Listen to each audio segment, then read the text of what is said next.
여기 보시면 왜 늘었냐? 염증이 있으면 이렇게 들어요. 여기 앞에 한번 보실래요? 네, 염증이 있어요. 오른쪽으로 표시되면 주로 염증이 있어요. 그것이 표시된 게 저기 나와 있어요. 33페이지 문제예요. 교재 33페이지 보시면 폐활량이 증가될 때, 감소될 때 이미 다 나와 있습니다. 그래서 일단 염증이 있을 때 늘어나죠. 뭐냐면 세균, 바이러스라든가 미세먼지, 독소가 폐 쪽에 갑자기 쌓이게 되면 급성으로 해서 늘어납니다. 그래서 상기호흡기 감염증인데 상호흡도 동동감이 이렇게 해놨어요. 상기호흡기 감염인데 좀 잘 알아서 들으십시오. 각종 기침 현상이 있을 때도 이렇게 됩니다. 줄어드는 때는 이제 주로 이게 만성으로 표시가 됩니다. 줄어들었다고 해서 물어보시면 돼요. 혹시 만성 기관점 있으신가요? 없으시죠? 라고 하면은 최근에 뭐냐면 운동 부족으로 해서 폐활량이 줄어든거나 그렇게 설명하시면 됩니다. 근데 늘어나는 거는 주로 미세먼지, 그다음에 세균, 바이러스 이런 게 갑자기 증식을 할 때 주로 늘어나기 시작합니다. 자, 그럼 폐 총량은 뭐냐면요. 자, 폐활량은 숨을 내쉬고 들이마시냐면 폐활량이 그렇고, 폐 총량은 뭐라고 해요?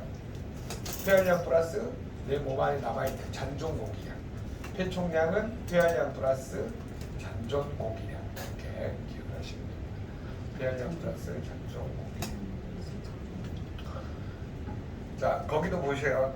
여기도 보시면 이제 폐 총량이 증가할 때도 대부분이 거기 보시면 폐포가 확장되거나 팽창됐을 때 주로 증가를 하는.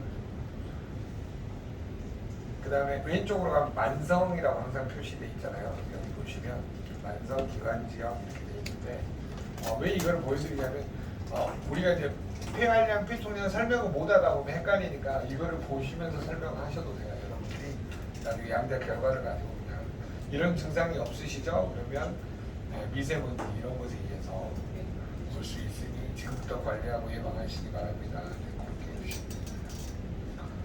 자, 여러분 기도저항력도 마찬가지예요. 숫자가 증식을 하면 만성, 색즉선, 폐기도 이런 게 있냐라고 물어보셔야 돼요. 왜 그러냐면 이런 게 없으시면 단순한 거기 때문에 너무 걱정하지 말라고 또 이야기해 주셔야 됩니다. 그래서 그거를 수치를 그대로 보고 그냥 읽어주시고 폐 쪽이 여러분 상담하기 참 어려우니까 그걸 그대로 읽어주시고 이런 증상이 있으세요? 없다라고 하면 최근에 미세먼지, 초미세먼지, 나노미세먼지, 세균, 바이러스가 우리 몸 안에 들어와서 이런 것들을 일으킬 수 있다. 이렇게만 이야기해 주시면 돼요. 그럼 이제 폐 쪽에서는 상담 기법이 뭐예요? 외부에서 폐로 들어오는 게 있어요. 미세먼지, 초미세먼지, 나노미세먼지, 그 다음에 또 뭐가 있을까요? 세균, 바이러스 이런 것에 의해서 폐 쪽에 염증이 증가할 때는 오른쪽으로 주로 표시된다. 그리고 만성으로 갈 때는 왼쪽으로 표시된다. 이것만 좀 기억을 하시면 도움이 되실 것 같습니다. 이해되셨죠? 네. 그 다음에 뇌신경으로 갈게요. 35페이지입니다. 자, 뇌 조직의 혈액 공급이 오른쪽으로 표시되면 잘 되는 거고 왼쪽으로 표시되면 뇌 조직의 혈액 공급이 안 되는 거죠. 근데 과유불급이에요. 35페이지 보고 계세요. 여기 이 화면 표시 있죠? 정상으로 표시되는 게 좋겠죠. 뇌 조직에 갑자기 혈액이 많아졌다는 거 뭐가 문제가 있는 거죠. 너무 줄어들어도 문제가 있는 거고. 그래서 정상적인 형태가 가장 좋다. 그 다음에 여기 뇌 동맥이 경화되면 어떻게 돼요? 딱딱해져요. 뇌경색으로 가죠. 오른쪽으로 이렇게 표시된 뭐야? 뇌경색. 네. 그래서 정상으로 표시되는 다른 거 기억해 주시고요. 이거 왼쪽으로는 표시가 될까요? 안 될까요? 안 됩니다. 그 이유가 뭐냐면 적어놓으세요. 거기 노트에다가 오른쪽으로만 표시되는 이유. 뇌세포는 25세 이후에 새로운 세포가 안 생겨납니다. 25세까지 분열 증식을 하다 성장을 멈춰요. 그리고 나서 새로운 세포가 안 생기니까 그때부터는 세 가지의 반응이 나와요. 노화되고 퇴화되면서 질병이 나타납니다. 자, 뇌세포의 특징이 뭐라고요? 몇 세까지? 25세까지 세포가 분열 증식 성장을 해요. 그리고 성장을 멈춰요. 그리고 25세 이후에 새로운 세포가 안 생깁니다. 그래서 세 가지 반응이 나오죠. 25세 이후로는 노화되고 퇴화되면서 질병이 나타납니다. 그래서 뇌신경이 노화된 증거는 뭐냐면 바로 기억력이에요. 기억력이 좋아질까요? 나빠질까요? 점점 나빠지겠죠. 그래서 맨 아래쪽 한번 봐보세요. 기억지수가 되게 왼쪽으로 많이 표시됩니다. 왼쪽으로. 그래서 나빠질 수밖에 없다는 거는 뇌 동맥이 오른쪽으로 경화되고, 여러분 뇌신경은 여러분 꼭 알아두셔야 될 게 있는데, 우리 몸에는 이제 자율신경이라는 게 있어요.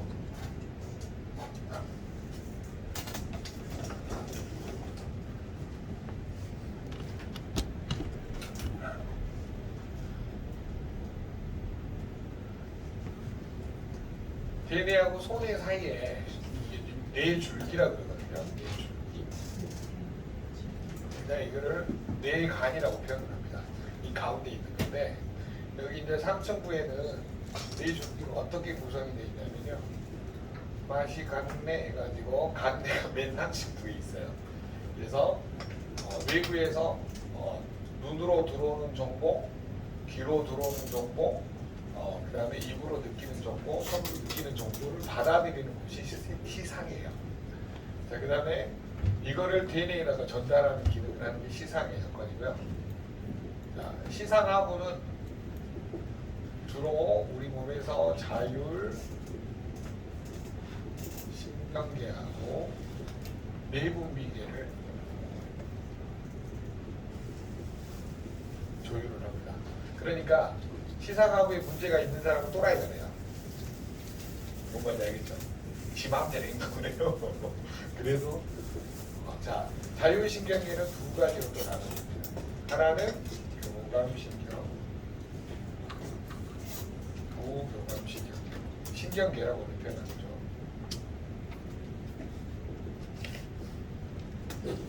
자, 주로 스트레스를 받으면 몸이 긴장이 됩니다. 이때 작용하는 신경계가 주로 교감신경이에요. 그리고 여러분이 목욕을 하거나 휴식을 취하잖아요. 그러면 사람이 부교감신경에 의해서 이완이 됩니다. 자, 여러분이 집에 들어갔는데 애새끼들이 싸워. 그럼 어떻게 돼요? 야! 하죠. 그러면서 교감신경이 자극이 되니까 어떻게 돼요? 몸이 긴장되죠. 근데 띵동 하고 남편이 일찍 들어왔어. 그건 무슨 신경이 작동할까요? 이 인간이 늦게 들어와야 되는데 일찍 들어왔어. 그러니까 교감신경이죠. 근데 딸이 들어와가지고 엄마 나 1등 먹었어. 그럼 무슨 신경으로 갈까요? 부교감으로 가겠죠. 네. 근데 또 띵동 하고 아들이 또 곤드레 반드레하고 들어왔어. 그럼 다시 뭘로 가요? 교감신경으로 가겠죠. 그래서 우리 몸은 교감신경하고 부교감신경이 5대5 균형을 이루는 게 가장 건강한 겁니다. 그런데 6대4, 7대3, 8대2, 8대2 정도 되면 이제 쌍심지가 켜지죠. 딱 그려지면서 앵그리버드가 되면서 뭐라 그러냐면 이때부터는 이제 십장생, 시베리아, 뭐 소말리아 뭐 이런 것들이 늘어나기 시작합니다. 그래서 이제 9대1 정도 되면 도장찍어가 되고요. 10대 0이 되면 요단강 건너가 있죠. 자, 우리 몸은 자꾸 긴장할수록 어떻게 돼요? 오장육부 기능이 떨어지죠. 저하되죠. 그렇기 때문에 우리는 이 자율신경계에 문제가 생기기 시작하면 이 5대5 균형이 잘 안 이루어집니다. 항상 6대4, 7대3, 8대2 이렇게 항상 예민해져 있어요. 그래서 이 자율신경계를 다스리는 약이죠. 우리 김기덕 대표님이 제약에서 한인제약에 계셨습니다. 지금 약품을 마시는데 그란닥신 처방하셨죠? 네. 그란닥신 약 알아두세요. 이거 참 좋은 약입니다. 우리는 뭘 먹으면 돼요? 뇌신경을 안정화시키려면 오메가3, 그 다음에 B3, B9, 철분, 그 다음에 칼슘, 마그네슘, 아연 이런 것들이 들어있는 걸 먹으면 이 자율신경이 안정화가 됩니다. 그러니까 자율신경을 안정화시키는 첫 번째 방법은 칼슘하고 마그네슘, 아연 이 비율이 일정해야 돼요. 비율. 여러분 신경이 안정화되려면 칼슘, 마그네슘 꼭 필요하고요. 그 다음에 여러분 아연이 왜 중요하냐면요. 아연은 열받아 있잖아요. 열받아 있을 때 이 스위치를 꺼주는 게 아연이에요. 이해됐죠? 그러니까 여러분이 열받아 있을 때 남편이 들어오시면 반드시 리스토레이트 두포에 시밸런스 두포 이렇게 타서 5번씩 이렇게 들이세요. 그러면 내 신경이 싹 안정화가 됩니다. 남편하고 싸울 이유가 전혀 없습니다. 그래서 여러분이 애들이 또 싸가지가 없다 그러면 애들은 좀 세게 가야 돼요. 세포 애들은 좀 많이 먹여야 돼요. 그러면 애들이 있잖아요. 부드러워요. 제가 우리 아들 실험을 해봤어요. 아들이 막 엄청 나한테 받아버리더라고요. 실험을 한번 해보자 해가지고 아들을 세게 타서 먹여봤더니 진짜 한 일주일 되니까요. 애가 온순한 양이 되더라고요. 그래서 여러분이 신경이 안정화시켜줄 수 있도록 리스토레이트하고 뭘 많이 먹이는 게 좋을까요? 아연, 크롬이 어디 들어있어요? 시베네스. 그래서 두포 타서 드시든지 세포. 저거 안 되면 될 때까지 하면 돼요. 여러분 인디안 마을에 풍습이 있죠. 한 번도 실패하지 않는 전통이 있습니다. 기우제를 언제까지? 비 올 때까지 진행합니다. 그래서 여러분이 이렇게 자율신경이 안정화되면은요 아내가 이뻐진대요.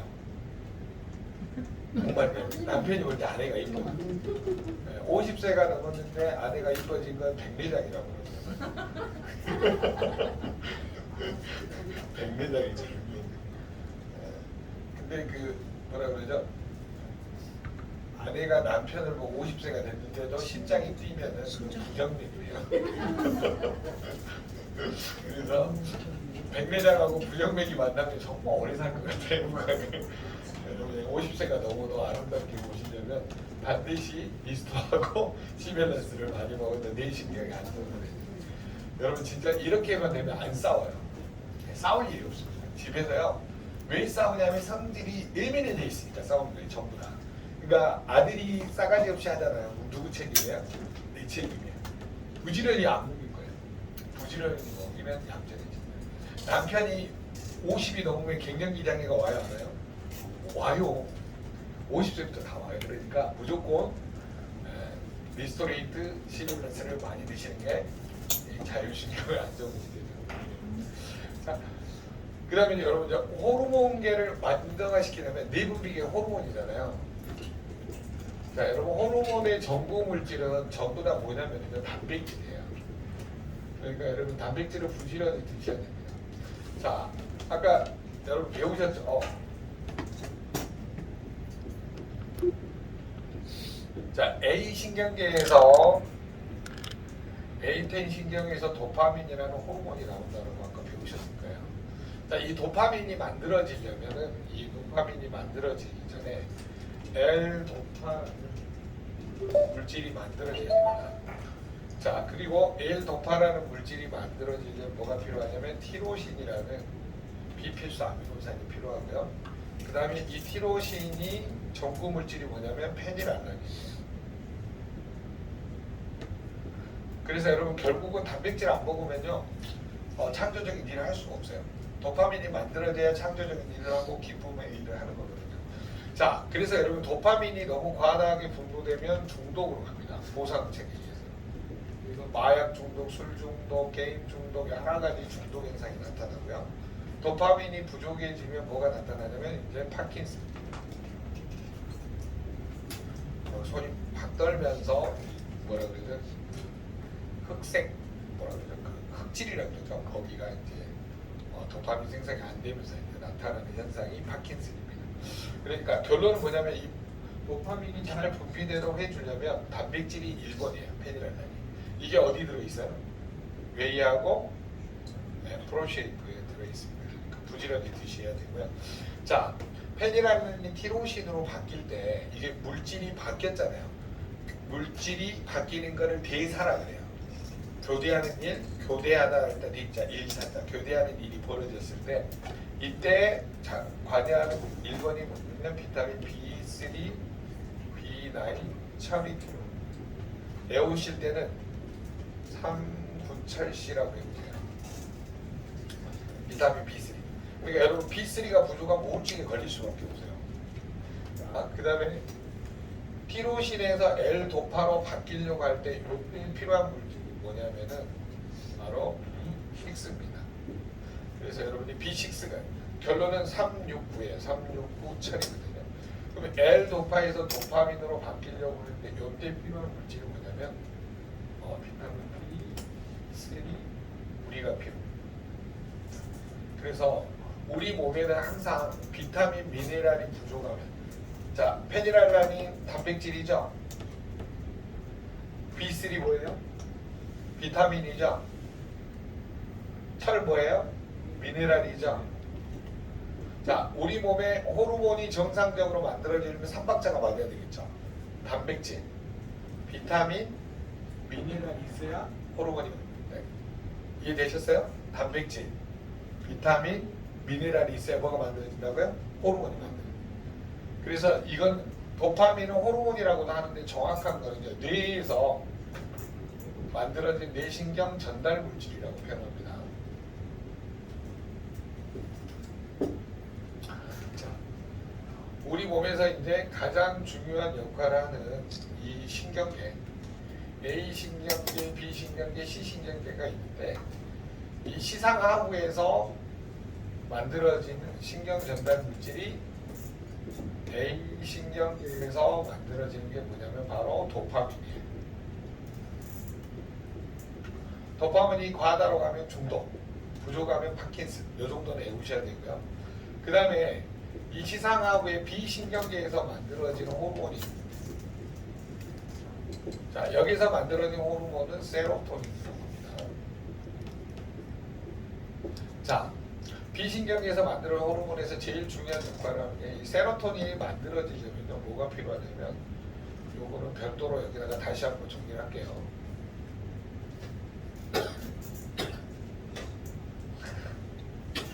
자,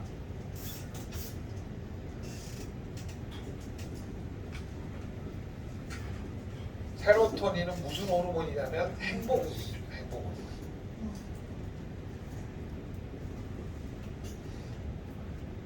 자, 여러분 밥을 먹으면 장에서 뭐가 만들어져요? 세로토닌이 만들어요. 행복입니다. 별로 안 행복하신 것 같아요. 안 보기, 박연사사님 밥 안 먹어서 안 행복해요. 자, 그러면 세로토닌은 어디서 만들어지냐면요. 뇌에서는 5%, 장에서는 95%. 그래서 세로토닌을 장내 호르몬, 내장 호르몬 이렇게 불러요. 자, 세로토닌이 두 군데에서 만들어져요. 뇌에서 5%, 장에서 95%. 그럼 어느 때 더 행복한 거예요? 네, 많이 먹을 때. 많이 먹을 때 행복. 여러분, 기쁘게 먹을 때 안 행복하던가요? 아유, 맛있는 음식 먹으면 행복하잖아요. 이때 나오는 호르몬이 뭐예요? 세로토닌이에요. 네. 자, 그래서 여러분이 장이 건강해야지만이 뇌가 건강해요. 장이 세로토닌이 안 만들어지 먹을 때마다 여러분 깨작깨작 먹으면 어떻게 돼요? 밥맛이 없잖아요. 그러니까 뇌가 안 기쁜 거예요. 그러니까 장이 안 좋은 사람 뇌도 안 좋아요. 늘 썩딜라 있는 거죠. 자, 그리고 여러분 이 세로토닌이 만들어지기 전에 꼭 뭐가 필요하냐면 이때는 5-HTP라는 물질이 필요합니다. 그리고 이게 만들어지면 뭐가 필요하냐면 트립토판이라는 물질이 필요하죠. 자, 트립토판은 뭐예요? 아미노산 단백질입니다. 단백질의 제일 적은 단위 아미노산 단백질 트립토판인데 결론은 우리 몸은 트립토판이 있어야 세로토닌을 만들어요. 그러면 이 세로토닌이 뭘 만드냐면 멜라토닌을 만들어요. 자, 멜라토닌은 무슨 호르몬이에요? 수면 호르몬. 무슨 호르몬이요? 수면 호르몬. 여러분 잠이 오려면 반드시 뭐가 분비돼야 돼요? 멜라토닌 분비돼야 되죠. 이 멜라토닌은 여러분 그냥 외우세요. 손과 선이라고 대뇌하고 손의 사이 그 한 중간쯤에 뒤쪽에 있어요. 자, 여기에서 분비되는데 이 멜라토닌은 나오려고 하면은 반드시 요 조건이 맞아야 돼. 트립토판, 5-HTP, 세로토닌, 멜라토닌 요 공식이 맞아야 수면이 호르몬이 분비가 됩니다. 자, 그러면 내가 잠을 자려면 트립토판을 먹어줘야 되겠죠. 트립토판이 어디에 가장 많이 들어있냐면 막걸리에 많아요. 그 다음에 바나나. 그러니까 잠이 안 오는 사람은 막걸리를 드시면 돼요. 바나나에다가. 잠이 아주 잘 와요. 근데 문제는 술꾼이 됩니다. 제가 이걸 알려줬더니 어떤 분이 처음에는 막걸리를 한 잔만 먹었대요. 근데 맛있으니까 한 잔 더 먹어봤대요. 너무 좋더래요. 그래서 지금 한 병을 먹어야지 안 돼. 이게 내성이 걸려서 이게 그게 단점인 것 같아요. 자꾸 늘어요 술이. 그래서 여러분이 우리가 어찌됐든 근데 이게 트립토판이라는 물질이 어디 들어있어요? 단백질이 웨이하고 토론슈에 들어있어요. 자, 지금 결론은 뭐냐면 우리 몸의 호르몬, 뇌신경 전달 물질 다 만들어내는 거는 기본 물질이 뭐라는 거예요? 단백질이라는 거예요. 그럼 단백질 먹어야 돼요? 꼭 먹어야 돼요? 안 먹으면 아까 말했죠. 어디에서 다 뜯어졌어요? 내 몸에 손과 다리에 붙어있는 근육을 다 빼놨어요. 그거 이티처럼 바퀴처럼. 자, 그러면 이 트립토판이라는 단백질이 5개로 잘게 쪼개졌다라고 해서 5-HTP를 외우세요. 이게 뭐 하이드록시 트립토판인데, 자, 여러분 밀가루 단백질을 5개로 쪼갠다. 이렇게. 지금 물질이 바뀌었죠. 물질 대사가 일어났죠. 교대하는 게 일어났죠. 여기에 관여하는 것도 똑같아요. 아까 비타민 B3, B9, 철, 상부철 아저씨로 읽어주세요. 자, 그 다음에 여러분 5-HTP에서 세로토닌으로 바뀌어야 되는데 이때 뭐가 필요하냐면 바로 비타민 B6가 필요합니다. 자, 제가 지금 자꾸 뭘 이야기하려고 지금 이야기를 드리냐면 우리 몸에서는 뭔가 교대한 일이 있으면 반드시 비타민, 미네랄이 필요해요. 교대, 물질이 어떤 물질이 트립토판이 이렇게 세로토닌으로 물질이 교대하는 일상. 그래서 우리 몸에서 뭔가 바뀌려고 하면 반드시 물질 대사가 일어나야 돼요. 교대하는 일이 벌어져요. 이 사면 대사가 아니고 물질 대사예요. 물질이 바뀌는 일이 벌어져요. 뭐가 있어요? 비타민, 미네랄. 여러분 B3 뭐예요? 비타민. B9 뭐예요? 비타민. 철은 미네랄. B6는 비타민. 뭔가 일이 바뀌려고 하면 항상 뭐가 필요하다는 거예요?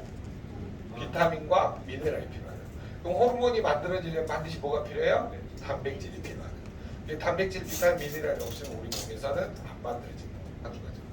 자, 그러면 이 세로토닌이 멜라토닌으로 바뀔 때 여기에 관여하는 게 뭐냐면 마그네슘이에요. 자, 근데 여기서 한 가지 좀 알아두셔야 될 게 상식적으로 우리 몸에서는 마그네슘이 몸에 저장이 되려고 하면 뭐가 필요하냐면 칼슘이 필요해요. 칼슘이 2, 마그네슘 1 또는 칼슘이 1, 마그네슘 1이 있어야지 우리 몸에 뼈에 저장이 되거든요. 근데 실질적으로 여러분이 뇌가 양자상에서 잴 때 마그네슘하고 칼슘하고 아연이 정상범위 있어야지만이 이 충분한 수면에 들어갑니다. 칼슘하고 마그네슘은 뇌신경을 안정화시켜주면서 멜라토닌 분비를 하는데 아연은 앵그리버드처럼 화가 팍 났을 때 스위치를 딱 꺼주는 역할을 하기 때문에 아연이 굉장히 중요합니다. 그래서 여러분 아까 그랬죠? 화난 사람한테 뭘 먹이라고요? 리스터 두포하고 시벨렌스 두포. 이걸 먹이면 안정화된다. 어떻게 먹이죠, 선생님? 네? 어떻게 먹이죠? 화났는데. 아니 그러니까 미리 다 타놔야지. 타놔서 그냥 이거 한 잔 드십시오라고.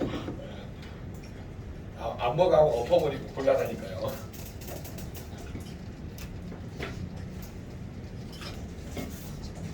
자, 지금 여러분 이제 잘 들으세요. 결론은 무슨 말이에요? 제가 이걸 지금 설명하는 이유는 뭐냐면 여러분 과정은 모르셔도 돼요. 뭘 알아야 되냐면 단백질, 비타민, 미네랄이 있어야 뭐가 일어나요? 물질이 바뀐다 이 말이에요. 이해되셨죠? 상구철 아저씨, 비타민 B6, 마그네슘, 칼슘, 아연 이런 것들이 그 단계별로 교재에 다 있어요. 여러분 집에 가서 오늘 22강 그거 깔아두셨죠? 그거 1강부터 22강까지 좀 들으시고 다음 주는 한 주 쉬고 그 다음 주에 모일 거예요. 이 팀은요. 12시간 하는 게 아니라 핵심 그때는 1시부터 6시까지밖에 안 해요. 그러니까 저 멀리서 오시는 분도 여유롭게 오실 수가 있습니다.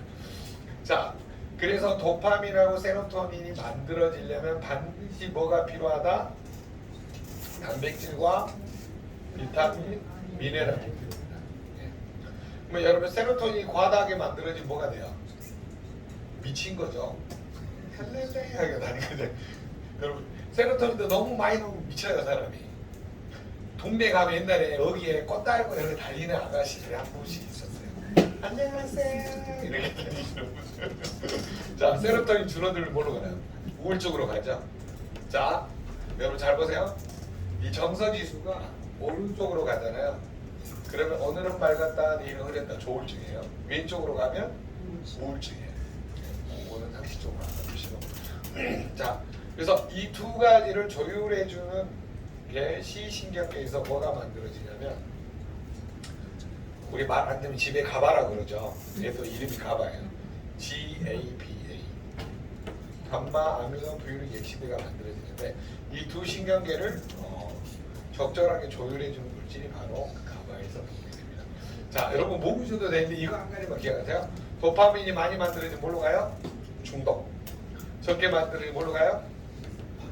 파킨슨. 세로토닌이 많이 만들어요. 너무 기뻐도 죽어요. 바보가 돼요. 바보가 돼요. 뭐라 그러지?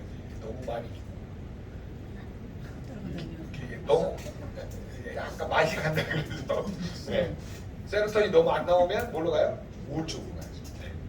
이 두 가지를 조율해주는 호르몬이 뭐라고요? 가바. 네. 맛이 갔나 봐. 이런 식으로 도파민, 세로토닌, 가바는 좀 상식적으로 외우시는 게 도움을 주실 수가 있습니다. 여러분 그러니까 도파민이 나올 때는요 남편이 이뻐 보이네요. 네. 근데 이 도파민 호르몬이 유효 기간이 3년이에요. 결혼해서 3년간은 잘 안 싸워. 3년이 지나면 이제 도파민 호르몬이 안 나오니까 콩깍지가 벗어져 갖고 그때부터는 이제 뭐냐면 싸우기 시작해. 단점이 보이니까 싸우기 시작하는 거죠. 그래서 50이 넘어서 남편이 아름답게 보이면 뭐라고요? 백내장. 그 다음에 또 가슴, 남편을 볼 때마다 가슴이 떨리면 부정맥이래요. 네. 더 떨리면 심장병이래요. 그 정도로 안 떨린다 이 말이에요. 남편을 봐도. 왔어? 왔냐? 이제 이렇게 되죠. 자, 그래서 여러분이 기억 지수가 이렇게 떨어질 수밖에 없는 이유가 뭐라 그랬어요? 아까 기억나세요? 몇 세 이후에? 자, 기억 지수 옆에다 적어 놓으세요. 자, 기억력이 떨어지는 이유는 뭐냐면 뇌 세포는 모이면 뭐가 돼요? 뇌 조직이 되죠. 뇌 조직이 모이면 뭐가 돼요? 뇌라는 기관을 이루게 되죠. 자, 이 뇌의 가장 적은 단위는 뭐예요? 뇌 세포죠. 자, 이 뇌 세포는 몇 세? 25세. 25세까지 성장을 하고 멈춥니다. 그럼 25세 이후에는 뭐가 안 생긴다고요? 새로운 세포가 안 생겨요. 자, 이 말은 무슨 말이냐면요. 이 뇌라는 조직은 25세 이후에 계속 노화되고 퇴화되는 과정이고요. 그래서 점점 노화되면서 기능이 떨어지다가 나중에는 뭐가 나타나는 확률이 높냐면 질병이 나타나는 확률이 높아요. 그래서 여러분 뇌의 노화된 증거는 뭐냐면 바로 기억력이에요. 여러분 옆 사람한테 이렇게 질문해보세요. 고객님 25세 이후에 기억력이 좋아지셨나요? 꼭 물어보세요. 시작. 고객님 25세 이후에 기억력이 좋아지셨나요? 아니요? 되게 핸드폰 손에 들고 어디 갔어 그러시죠. 여기 다둥 엄마가 왔었는데 4명 난 아줌마가 뭐라 그러냐면 자기는 아침마다 미치겠지. 핸드폰 꼭 손에 들고 애들 한테 핸드폰 어디다가 두냐고. 아니고 막 그것 때문에 너무 스트레스 받아가지고. 그러니까 여러분 결국은 뭐냐면요. 다둥이 엄마들 왜 문제냐면 제왕절개. 마취제를 많이 쓰면요. 뇌세포가 맛이 납니다. 자, 그래서 기억력이 점점 없어지면서 무슨 일이 벌어질까요? 건망증이 많이 생기죠. 그러다가 이제 단기 기억 능력이 점점 없어지면서 뭘로 가냐면 알츠하이머성 치매 이렇게 가게 되죠. 여러분 치매는 결국 가장 많은 게 원인을 알 수 없는 알츠하이머, 그 다음에 혈관성 치매, 그 다음에 약물성 치매가 있습니다. 저희 아버님이 이 세 가지 다예요. 그래가지고 병원에 입원했을 때 제가 너무 힘들었습니다. 갔는데 딱 내 얼굴을 보면 누구세요? 그러고 뒤로 딱 가려고 그러면 아들아 그러고 딱 앞에 보면 누구세요? 그러고 사람 돌리더라고요. 여러분 있잖아요. 저희 아버님이 40살 때부터 당뇨약, 고혈압, 고지혈증 약 먹었는데 마지막 병원에 가니까 28가지 약을 먹고 있더라고요. 그리고 코로나 1차, 2차, 3차 때 맞고 그냥 훅 가셔버렸는데 제 친구가 하는 말이거든요. 그냥 오히려 좀 더 빨리 가는 게 니한테는 도움이 될 거라고 그러거든요. 치매 환자들은 보통 몇 년 정도 산다 그랬어요. 병원에 오면 15년에서 18년 정도 사죠. 병원비가 한 달에 4,500씩 나가요. 여러분 있잖아요. 자녀들이 등골이 다 빠져요. 그 병원비. 근데 또 맛있는 거 사다 주면요. 누가 다 먹냐면 간병인들이 다 먹이더라고요. 내가 병원에서 그 친구가 이제 병원장이 해가지고 거기서 CCTV를 다 돌려봤어요. 근데 간병인들이 다 먹어보더라고. 아니 다 그런 건 아니에요. 다 그런 건 아닌데 내가 물어봤어 나중에. 아니 왜 저희 아버님 드리라고 다 드세요 그랬더니 아니 아버님이 먹기만 하면 싸신다는 거야. 먹고 돌아서면 싸고 있고. 그거 얼마 웃긴 줄 아세요? 저 화장실 다녀올게 하고 똑똑하고 거기서 내리고 싸고 있어. 그게 간병이 돌아올 수밖에 없겠더라고. 그 말을 들어보니까. 근데 여러분 그걸 인지를 해요, 못해요? 못하면. 그러니까 여러분 치매에 걸리면 돼야 안 돼요? 진짜 안 됩니다. 치매 걸리면 여러분 진짜 사람 인생 마지막 너무 볼 게 없는 게 치매더라고. 아니 내리고 똥 싸도 부끄러운 줄 몰라요. 똥을 가지고 벽에다 막 바르고 계시고 별 감동이 없으시죠? 벽에 똥 바르고 살면 좋겠어요.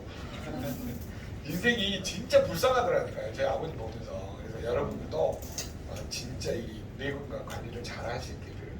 그럼 여러분 뇌세포에 뇌신경세포의 50%가 DHA라는 필수 지방산이에요. 이건 어디에 들어있어요? 오메가3에 들어있어요. 그래서 여러분 오메가3 지금 이제 우리가 비건용 하트듀오가 지금 본사에서 식약처에다가 신청을 해놨어요. 올해가 여러분 있잖아요. 대박 날 수 있는 기회입니다. 무슨 말이냐면 여러분 우리나라의 비건이 18% 정도 된대요. 와 진짜요? 네. 굉장히 많더라고요. 생각보다. 100명 중에 한 18명. 그래서 비건이 이제 확 늘어나게 된 게 이제 뭐 동물 파동도 있지만 그 어떤 생활 습관이 많이 이렇게 이제 바뀌어졌나 봐요. 그래서 비건이 나오면 이둘 중에 한 5%에서 10% 정도만 여러분이 주변에 알리셔도 굉장히 비건이 많이 나갈 수 있어요. 18개인가 지금 신청을 했다고 그러더라고요. 지난번 그 발표할 때 보니까. 비건이 뭐냐면요. 채식. 비건을 원래 베지터블이라고 그런가요? 비건. 야채만 먹는 사람들을 비건족이라고 그래요. 고기 같은 거 안 먹는 사람. 그러니까 비건 제품은 전부 다 이게 100% 식물성으로 만든 거예요. 그래서 여러분이 그 아마시유 추출물이거든요. 그 오메가3가 굉장히 도움이 많이 되실 거예요. 영양도 더 많고. 그래서 여러분이 아마 나중에 이제 나오시면 그다음에 여러분 뇌에는 가장 또 중요한 게 뭐냐면 뇌세포가 결합력이 뛰어난다. 뇌세포하고 뇌세포가 이게 흐물흐물하면 안 돼요. 그래서 이 결합 조직을 유지해주는 콜라겐 이걸 충분히 먹어줘야지만이 뇌가 건강해지죠. 또 그 다음에 여러분 잘 생각을 해보세요. 뇌세포 안에도 미토콘드리아가 있죠. 미토콘드리아가 에너지 대사가 돌아가려면 반드시 뭐가 필요해요? 나이트하고 성장 역할하는 코큐펜이 필요하죠. 여러분 그러면 혈관 질환만 이해를 하면 나머지가 싹 이해가 돼요. 그걸 다 세포에다 대입을 시켜버리면 돼요. 자, 그러면 오메가3, 콜라겐, 코큐텐, 그 다음에 또 뇌가 건강해지려면 뭐가 필요할까요? 뇌 혈관이 깨끗해야 되잖아요. 뇌에 혈액 공급이 잘 돼야 되겠죠. 뭐가 필요해요? 유농액. 네. 그리고 뇌에 산소 공급을 잘해주는 액티바이즈, 활성산소를 줄여주는 파워강태, 뇌신경 전달 물질을 만들어주는 리스토레이트. 네, 결국은 다 먹어야 돼요. 네, 이렇게. 그래서 영양소를 어떻게 먹냐의 싸움은 뭐냐면 고기한테 이건 그냥 우선순위예요. 1번, 2번, 3번, 4번, 5번, 6번, 7번.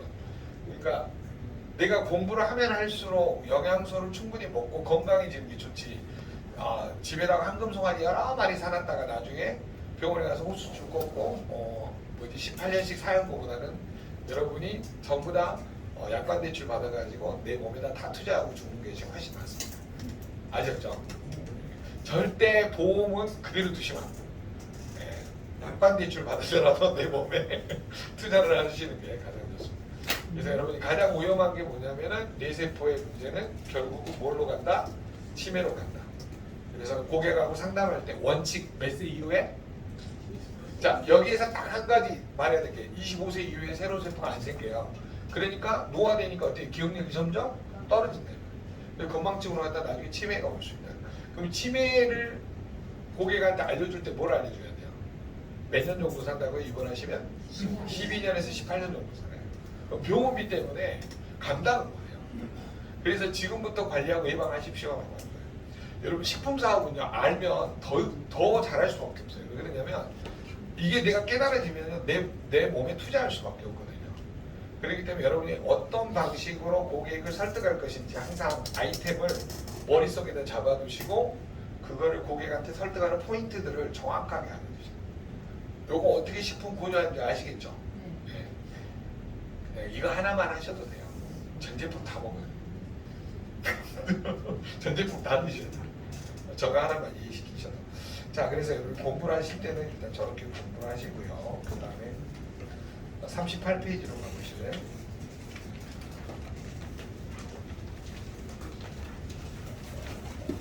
자,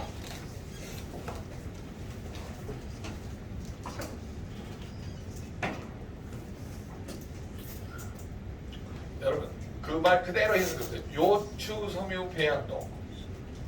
요추 안에 들어있는 섬유가 바르게 돼 있느냐 안 돼 있느냐죠. 그래서 저기 정상 나왔는데 정상 비정상 나오는 경우가 있어요.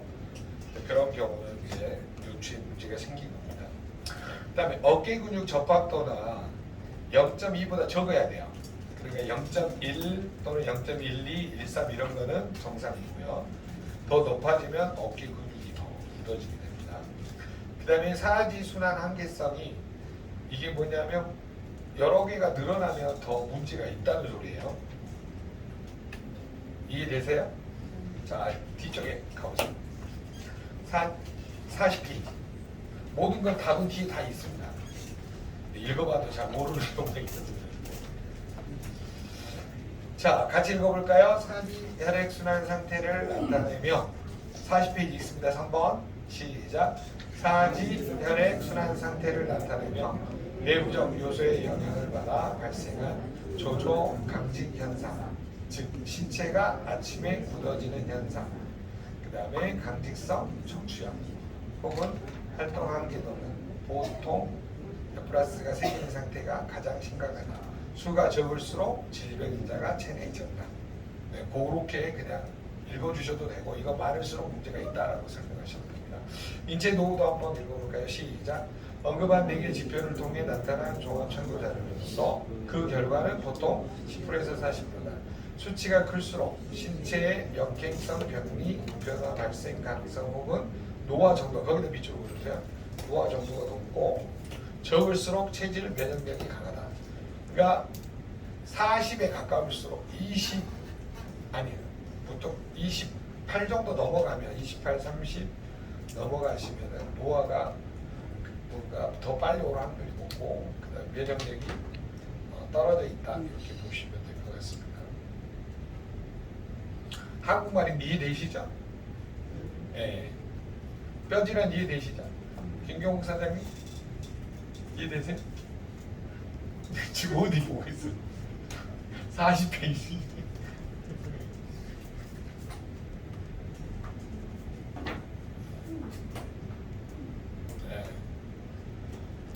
딴 데 보고 있다가 들켰어 지금. 3번. 자 여기 보세요. 사리수는 한계에서 이 플러스가 많을수록 뭐가 있는 거예요? 상태가 안 좋다 이거를 쉽게 설명하면 상태가 안 좋다. 적을수록 한 개 있을수록 지금 좋다는 거고 두 개, 세 개. 저 4개 있는 사람 봤는데 진짜 상태가 안 좋더라고요. 네. 그 다음에 노후도가 이게 25를 기준으로 올라가잖아요. 그러면 면역력이 떨어져 있다라고 보시면 됩니다. 네, 노화가 진행되고 면역력이 떨어져. 근데 스트레스가 많은 사람일수록 28, 35 나와요. 네. 자기 것이 35 넘어가신 거죠. 우리 박선생님 몇 나왔어요? 안 봤어요? 네. 김기석 선생님 몇 나왔어요? 17이요. 네, 성격이 좋으시고. 늙은하신 분들은 점수가 적게 나옵니다. 자, 그 다음에 뼈 밀도까지만 보고 보시도록 하겠습니다. 자, 42페이지로 가세요. 저 화면이 없어요. 네, 그게 이거 할 때 딜레이트 키를 눌러버려가지고 저게 날아가 버렸습니다. 그래서 자, 파골계수, 자, 쉽게 설명해 볼게요. 파골계수, 깨트릴파, 뼈를 깨트리는 세포가 많아지면 뭐가 될까요? 골, 다공증이 되겠죠. 정상 부분이 있어야 되고요. 이거 이해되셨나요? 이 화면 이해됐어요? 파골 세포가 많아도 안 되고 적어도 안 되겠죠. 네, 그래서 깨트리는 세포, 만드는 세포가 정상 부분이 있어야 된다. 자. 칼슘 유실량이 늘어나면 무슨 다공증이 생기기가 쉬울까요? 골 다공증이 생기기 쉽죠. 그래서 이렇게 밑에 보면 뼈의 밀도가 줄어드는 현상입니다. 칼슘 유실량이 늘어나면 뼈의 밀도가 줄어들고요. 골질의 투기도가 올라가고 여기가 이 세 개가 뭐냐면 묶어놓으세요. 이 세 개가 뭐냐면 골 다공증이에요. 칼슘 유실량이 늘어나고 뼈 밀도가 줄어들고 골질 투기도가 진행이 되면 골 다공증 상태가 돼요. 무슨 다공증이요? 골 다공증. 자, 골질 증생도는 적어놓으세요. 류마티스의 시작입니다. 여러분 혹시 어렸을 때 싸우다가 주먹으로 입술 맞아본 적 있으세요? 그럼 어떻게 돼요? 입술이? 이렇게 부어오르죠. 그리고 가만히 있어도 보면 이렇게 튀어나오잖아요. 우리 뼈 끝단이 이게 접히는 데 있잖아요. 그 접는 데가 부풀어 올라가지고 안 굽혀진 상태가 돼요. 골질 증생도가 올라갑니다. 골단, 골끝, 뼈 많이 끝이 증가해서 생겨나면 덧자라는 거잖아요. 그걸 보고 뭐라 그러냐면 항체가 내 몸을 공격해서 생기는 류마티스 관절염이라고 합니다. 뭐라고 한다고요? 류마티스 관절염. 여러분 류마티스 관절염이 있는 분들 손가락 보셨죠? 마디마디가 어쩌던가요? 여기가 굽죠? 이런 데가 막 골단이 부풀어 오르잖아요. 그래서 골질 증생도는 이렇게 올라가면 결국 나중에 뭘로 간다? 저기 골질 증생도 뭘로 가요? 류마티스 적어놓으세요. 골질 증생도에다가 적어놓으세요. 류마티스로 간다. 골질 투기도 뭐냐면 틈이 많이 벌어지고 다공수가 늘어나는 것이 골질 투기도예요. 그러니까 저것도 늘어나면 뭘로 가요? 골 다공증. 뼈의 밀도가 줄어든 것도 골 다공증이에요. 뼈의 인구 밀도가 적은 거니까 왼쪽으로 표시되네요. 자, 3개 이해됐죠? 자, 뼈에 저장된 칼슘이 빠져나온 칼슘 유실량이 왜 늘어나냐면요. 적어놓으세요. 2번 칼슘 유실량에다 적어놓으세요. 스트레스, 과로, 수면 부족, 스트레스, 과로, 수면 부족, 그 다음에 영양 불균형, 스트레스, 과로, 수면 부족, 영양 불균형. 그 다음에가 가장 많은 거는 약물 독성. 여러분 약을 먹으면 반드시 몸에서 칼슘이 다 빠져나가 버립니다. pH 산도가 떨어지기 때문에. 주로 이제 그런 것들 때문에 칼슘 유실량이 늘어나죠. 그걸 어떻게 실험해 보면 되냐면요. 남편의 바가지를 팍팍 긁어버려요. 그냥 가심 유실량이 엄청 늘어나가지고 뼈가 약해져가지고 팍 부러져서 오래 돌아가시면 제 말은 꼭 반대로 늘으라 그랬어요. 아까 어떤 분이 남편을 잘 사랑하는 말이에요. 네. 앞으로 이렇게 말했는데 뒤쪽에 가서 우리 남편을 까고 남편 깐 거 아니에요, 임 선생님. 자, 그래서 여러분들이 뭐냐면 남편 일찍 죽이는 뭐 101가지 방법, 그 내용이 결론은 뭐냐면 남편을 사랑한다는 그 뜻인데 사람들이 거꾸로 하더라고요. 남편을 가장 빨리 죽이는 1번이 스트레스 주기래요. 스트레스를 팍 주면요 피가 탁해져가지고 혈관이 펑 막혀 확 죽는데요. 그 다음에 남편이 집에 들어오면요 절대 이야기하지 않는데요. 계속 쳐다보고 남편이 미쳐서 죽어. 말 안 하고 쳐다보고. 그 다음에 이제 청산가리를 0.1g씩 10년만 주면요 바로 치매로 확 가시네요. 그래서 여러분이 그게 무슨 말이에요? 청산가리 어디 많이 들어있어요? 텐 보존제에 많이 들어있잖아요. 이렇게 뭐라 그러죠? 보존제. 그래서 남편을 일찍 죽이는 방법 중에 하나가 캔을 집에서 참치캔, 꽁치캔, 그다음 뭐죠? 캔이랑 캔을 다 사다 놓으시면 돼요. 그래가지고 알아서 먹으라고.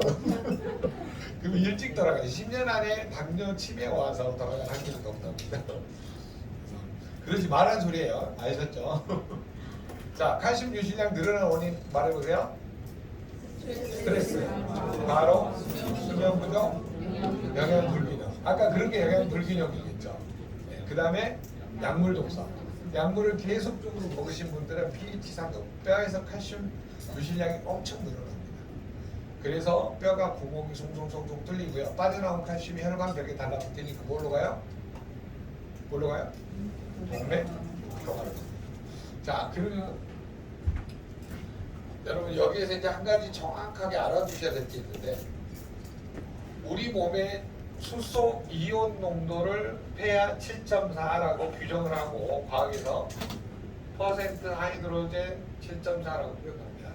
이게 과학에서 말하는 약 알칼리 상태죠. 7.0이 뭐예요? 중성. 1에서 14를 기준으로 pH가 7.0이면 중성이라고 그러고요. 7.4를 약 알칼리 상태. 그러면 이거를 100으로 기준으로 보고 7.3, 7.2 이렇게 떨어진 상태는 뭐예요? 아니 알칼리가 아니라 산성화된 거죠. 점점 떨어지고. 네. 자, 산성화됐다라고 말하면 피가 어떻게 바뀌냐면요. 자, 우리 몸의 피는 7.4일 때는 이렇게 서로 밀어내는 힘이 마이너스 전자에 밀어내는 힘이 강해요. 피가 엉겨붙질 않아요. pH 몇일 때? 7.4일 때. 즉, 약 알칼리 상태일 때. 근데 스트레스, 과로, 수면 부족, 영양 불균형, 약물 독성 주로 이런 상태에 되면 피가 pH 산도가 떨어지면서 피가 어떻게 되면 밀어내는 힘이 약하니까요. 이것들끼리 엉겨붙어요. 이렇게. 자, 엽전 모양으로 됐다 그래서 연전 현상이라고 합니다. 이 상태가 되면 적은 혈관, 모세혈관들이 잘 막힐까요? 안 막힐까요? 잘 막혀요. 그러다 보니까 혈액순환이 잘 돼야 안 돼요? 안 된다 이 말이에요. 그러면 요 상태를 다시 이렇게 복원하려고 하는 성질을 항상성이라고 해요. 여러분 옛날에 어르신들이 그러지 나는 원래 한 번 그냥 한 번 하면 안 바뀐다 그런 사람들 있잖아요. 우리 몸도 항상 원래 어디로 돌아가야 돼요? 7.4로 돌아가야 돼요. 자, 그러면 산성을 약 알칼리로 만들려면 산성 플러스 알칼리가 더해지면 뭐가 돼요? 약 알칼리가 다시 되겠죠. 이 알칼리 성분이 전부 어디에 들어있냐면 뼈에다가 저장을 해놨어요. 칼슘, 마그네슘, 아연 뭐 이런 미네랄이 뼈에 저장돼 있죠. 자, 칼슘은 뼈하고 치아에 99%가 있고 1%의 혈액 안에 들어있는데 여기에서 알칼리 성분인 칼슘을 빼와가지고 산성분가 되는 혈액을 다시 약알칼리 상태 pH 7.4로 복원하는 겁니다. 자, 이러기 때문에 뼈는 칼슘 유실량이 지금 늘어났죠. 유실된 거잖아요. 있는 데서 빠져나온 거잖아요. 칼슘이 유실됐기 때문에 무슨 다공증? 골 다공증. 그러니까 칼슘 유실량이 늘어났으니까 골질 투기도도 어때요?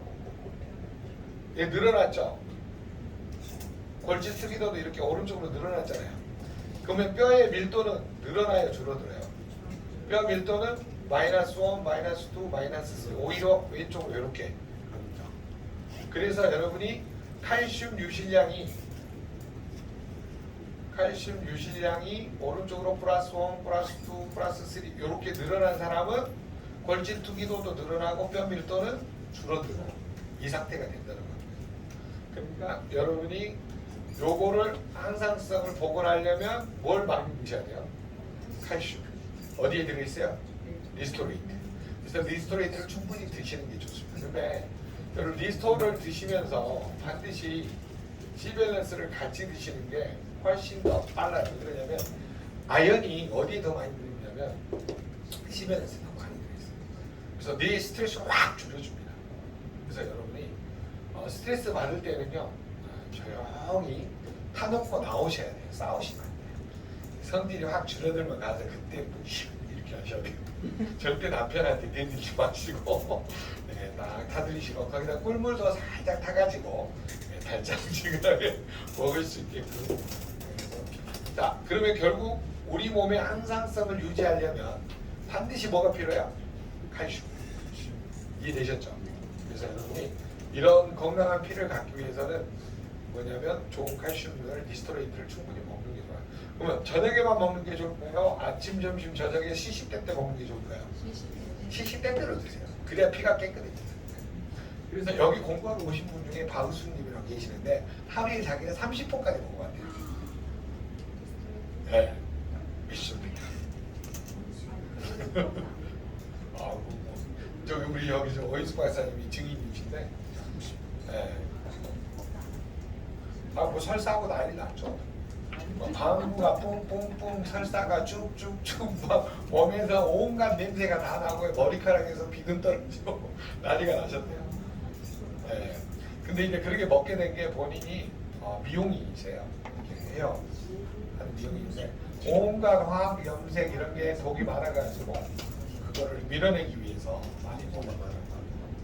그러니까 여러분도 몸이 좀 안 좋을 때는요 리스토레이트하고 C밸런스 약을 확 늘리면 몸에 나쁜 중금속 킬레이션이라고 해요. 집게발을 탁 잡아서 전부 다 빼주는 거예요.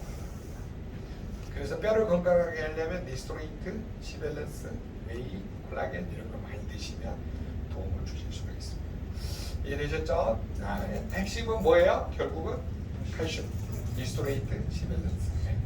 그리고 이제 뼈를 건강하게 하는 게 단백질 이런 걸 충분히 먹어야 돼요. 뼈의 대부분은 뭘로 되어 있냐면 콜라겐으로 되어 있습니다. 그래서 웨이 프로시에이트 콜라겐을 충분히 먹는 게 도움을 줄 수 있다라고 하는 거죠. 자, 10분만 쉬었다가 다음 분이 진행하겠습니다. 수고하셨습니다. 박수.